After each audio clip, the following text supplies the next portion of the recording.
In the Sonoran Desert, there are ponds. You could be standing in the middle of one and not know it because the ponds are usually dry. Nor would you know that inches below your feet, frogs are sleeping, their heartbeats down to once or twice per minute. They lie dormant and waiting, these mud frogs, for without water, their lives are incomplete. They are not fully themselves. For many months, they sleep like this within the earth, and then the rain comes and 100 pairs of eyes pop out of the mud, and at night 100 voices call across the moonlit water. It was wonderful to see, wonderful to be in the middle of we mud frogs awakening all around.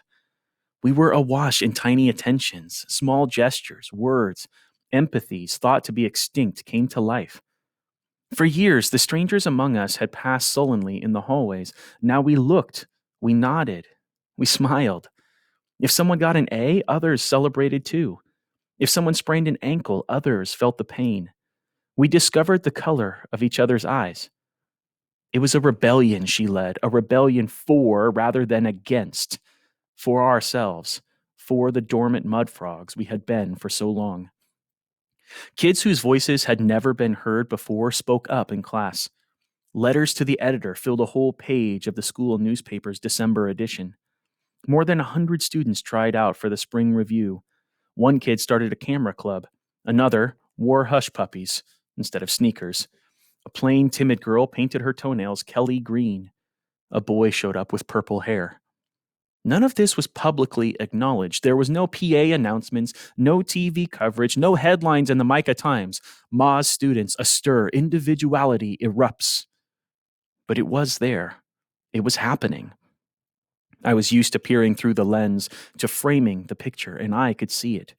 I could feel it in myself. I felt lighter, unshackled, as if something I had been carrying had fallen away. But I didn't know what to do about it. There was no direction to my liberation. I had no urge to color my hair or trash my sneakers, so I just enjoyed the feeling and watched the once amorphous student body separate itself into hundreds of individuals. The pronoun we itself seemed to crack and drift apart into pieces. Ironically, as we discovered and distinguished ourselves, a new collective came into being. A vitality, a presence, a spirit that had not been there before. It echoed from the rafters in the gym. Go electrons! It sparkled in the water fountains. At the holiday assembly, the words of the alma mater had wings. It's a miracle, I gushed to Archie one day. He stood on the edge of his back porch. He did not turn. He pulled the pipe slowly from between his lips. He spoke as if to Senor Saguaro or the blazing mountains beyond.